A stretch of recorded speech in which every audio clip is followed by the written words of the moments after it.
the answer is not to just openly give individuals drugs, especially illegal substances. That's the most absurd thing I've ever heard. That's absolutely bogus, and I think the American people see right through that. Again, a far left idea that makes absolutely no sense and is not in the best interest of the individual. You talked about a barrier, so obviously on the southern border they're building a border wall. We don't have a border wall at the northern border. Do you think that's something that should be considered in the hot spots where there's illegal immigration and human smuggling? I think there should be something to deter individuals from just walking across.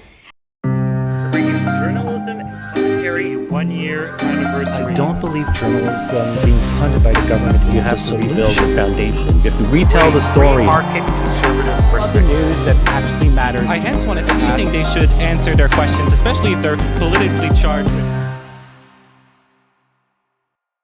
Hi, it's Cantin-Nantel coming to you from Capitol Hill in Washington, D.C. And I've got a great interview for you today with Republican South Carolina Congresswoman Sheri Biggs. She sits on a lot of committees, including the Homeland Security Committee. And we talked about border security between Canada and the U.S. I also asked her about public safety in our cities because we're here in Washington, D.C. And unlike 2 years ago when I was last here, the city does feel safer. There's National Guard everywhere, there's police everywhere, and you do not see the types of things that you see in Canadian cities, such as open-air drug use and mass homelessness. So I got her take on what Washington has done and if there's any lessons for Canada. I also asked her about Canada's Safer Supply drug program, and oh boy, she had a lot to say. And throughout this interview, she talked about what it means to be a true conservative in politics. This woman is absolutely based, and I really enjoyed this interview, and I hope you will too. So without further ado, let's get to it. Well, Congresswoman, thank you so much for sitting down with me. Well, thank you for the opportunity. So I want to start by talking about the northern border. So Canada's southern border, America's northern border, Canada-U.S. border. It's a big border, obviously. The political class in Canada and the mainstream media in Canada, they say that the northern border is secure and that Americans have nothing really to worry about, that it's everything that's being claimed is exaggerated. What do you have to say to that? Well, I think there's a lot of data that actually conflicts that statement. We see focus was given to the southern border, and during that time, I think illegals found ways to go through the northern border to access easily and not be revealed. So I think there's information that shows those numbers would support that. So on drug smuggling, narcotics coming from Canada, we know it's a big issue. Do you think the Canadian government has done enough on its hands to try to address narcotics and drug smuggling? Well, I think this is ongoing. Some of the numbers have gotten better, I think, for the U.S. since President Trump has kind of tightened down the border and enforced the laws that were already there. And I think Canada should do the same thing. We have a responsibility. One thing about the northern border that I see, there's no physical barrier, which makes it much easier just to walk across. And you just have to enforce the laws that you have. They're in place for a reason. And we saw the failure of the Biden administration to secure our borders and the influx of illegals, and it causes devastation. You know, I support immigration when it's done the right way and legally. I understand individuals wanting to come to our country for a better way of life, but there's a process and it must be followed. I support law and order 100%. You talked about a barrier. So obviously on the southern border, they're building a border wall. We don't have a border wall at the northern border. Do you think that's something that should be considered in the hot spots where there's illegal immigration and human smuggling? I think there should be something to deter individuals from just walking across. If you aren't able to have law enforcement officers there to monitor it, there has to be some type of physical barrier that would prevent individuals from just flowing over. I want to switch to Washington, D.C., where we're sitting right now. This is my second time in D.C. The first time I came was during Biden-Harris. And there were definitely some moments where I felt unsafe. There were, homeless people, people who were unwell. And this time around, on the Trump administration, I know Trump has made a big deal about cleaning up DC, making DC safer.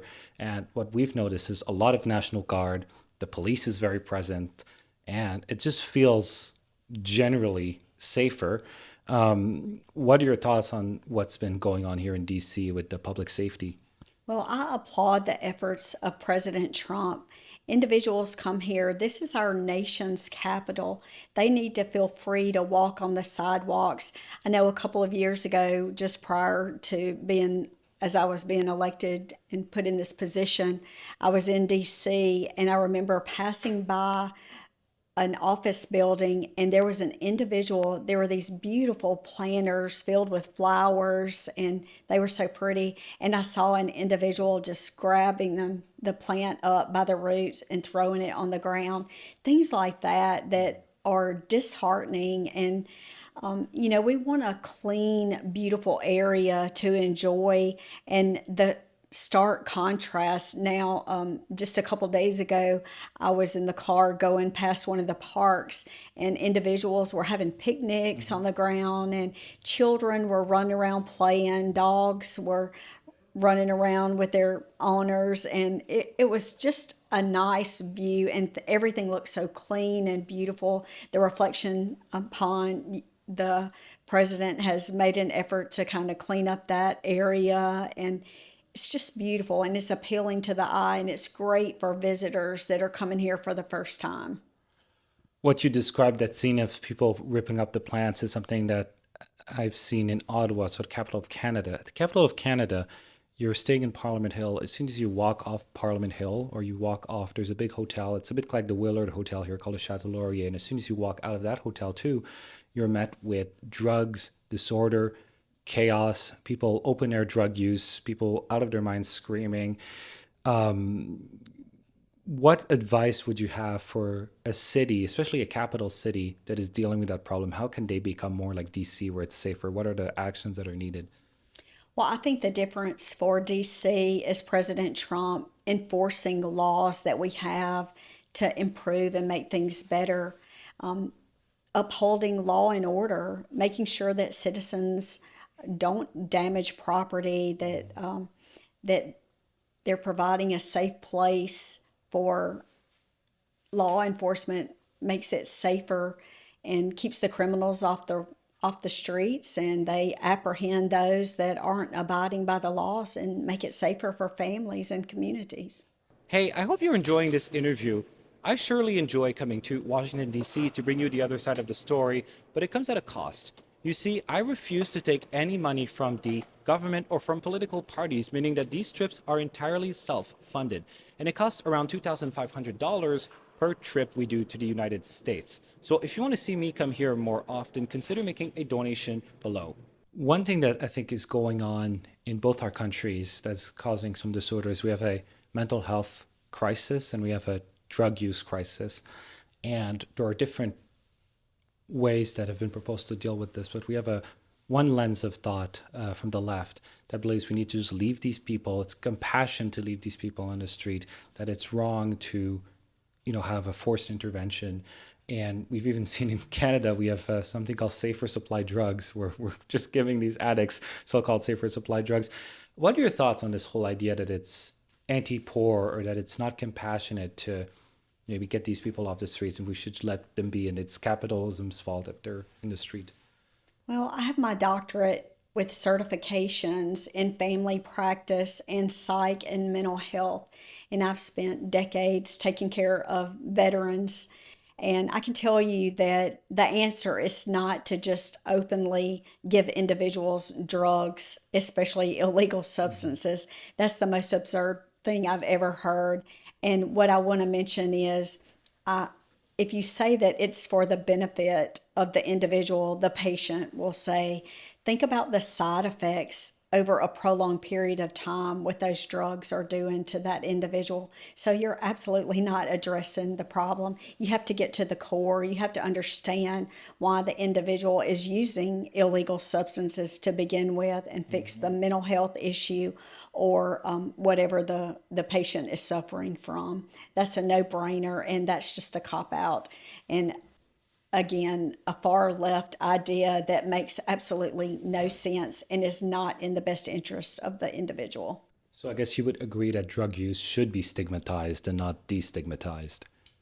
Well, you can call it what you want, but if it's illegal and it's not good for the person, and you think about what comes with drugs, it's not just an individual hurting themselves, but it impacts the family dynamics. It hurts their spouse, or it impacts the child. They're not able to have a job. They're not able to make money for their family to support themselves. So therefore, they become dependent on the welfare system. And with drug use, you see an uptick in crime. Maybe it's stealing, maybe it's violence. It's just absurd, and it will just snowball and get worse. You're not fixing the problem. Yeah, I would agree with you on that. Let's talk about immigration. One thing the Trump administration has been doing is deportations, mass deportations. But they have been controversial, and they've been criticized from both sides. So obviously you have the left who says that the deportations are cruel and evil, and there's been anti-ICE protests and even calls to abolish ICE. But I've also heard from some conservatives that are saying that they're not happening fast enough, the deportations. I was wondering, what are your overall thoughts on the deportation policies, and what are your, I guess, responses to the criticisms? Yeah, well, I sit on Homeland Security, so I definitely have a special interest in this area. And I know from the very beginning of my first term in Congress, that was an area that Americans, the people in the district, in my district in South Carolina, they verbalized dissatisfaction with the Biden administration just having open borders, people just flowing into our country illegally. There needs to be accountability, and we have to ensure that people are pulling their weight. If they come into this country, number one, they need to come in legally.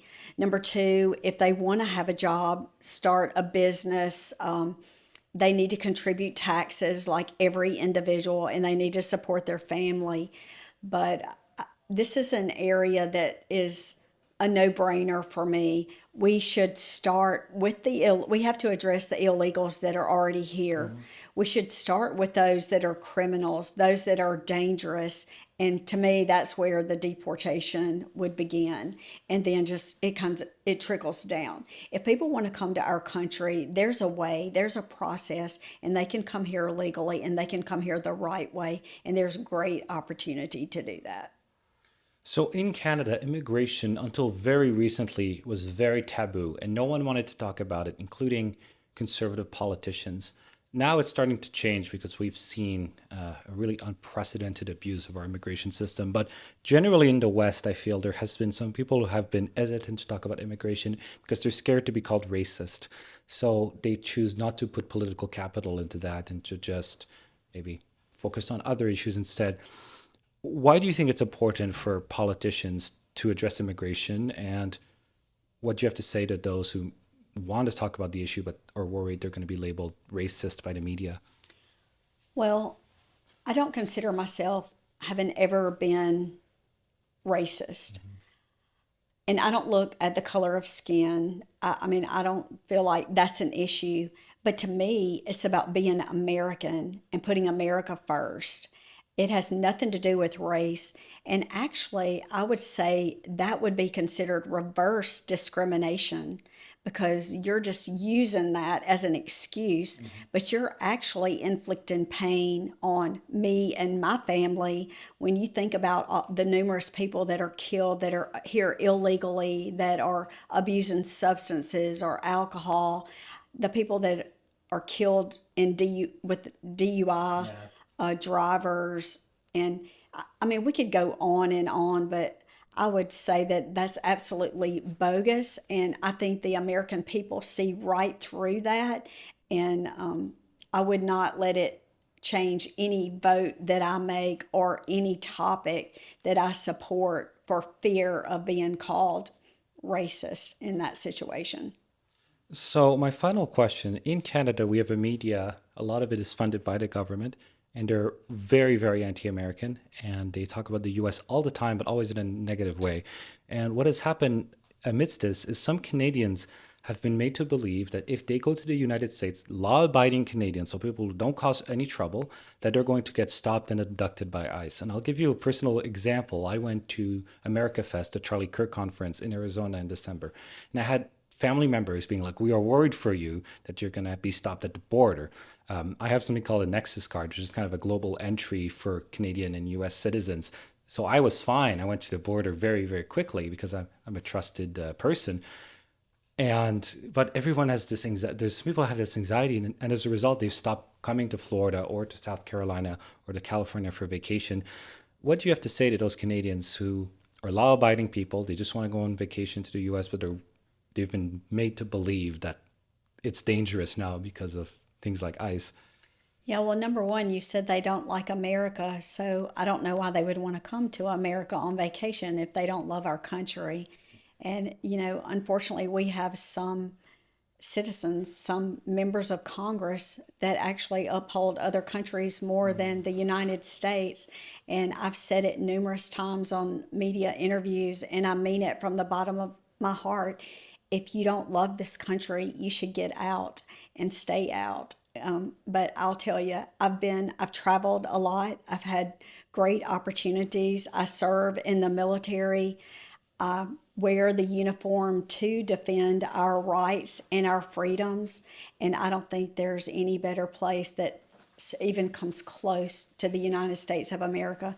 And I'm happy to serve in Congress and represent South Carolina. I'm happy to serve in the military and uphold our beliefs and values. And that's what I have to say on that. We have time for one last quick question. I want to touch a bit more. In New York, you talked about the people who hate America who are being elected. There's this one congresswoman, her last name is Chevalier, and she was nominated in New York, and she's anti-police, anti-border, anti-capitalist. There's another lady also elected in New York, and she wants to nationalize airlines and abolish TSA pre-check for some reason. These people make AOC look like a conservative, in my opinion. What do you make of the fact that you're going to be serving with these people in the next Congress? And this is who, the Mamdanis, the Ilhan Omars, this seems to be who the Democrat Party are choosing to embrace as their future. Yeah, well, I just mentioned that I love my country and I think it's worth the fight and am willing to go head to head to continue to represent my district and our beliefs. And I think how ironic it is. I live in a beautiful state of South Carolina, conservative views and values, a red state. And I think it's pretty ironic that people from New York and other left states, blue states, are fleeing their state to come to states like mine. So I think that answers the question about what's best. And I think that their comments and their political views are just rhetoric. And it's really unfortunate. Well, Congresswoman, thank you so much for sitting down with us. These were all our questions. Well, thank you so much for having me. And this concludes our interview with the Congresswoman. I want to know what you think, so put your thoughts in the comments below. Be sure you're subscribed, like the video, share the video, and consider making a donation because these trips cost around $2,500. And unlike the legacy media, we take zero money from the government. Until next time, God bless.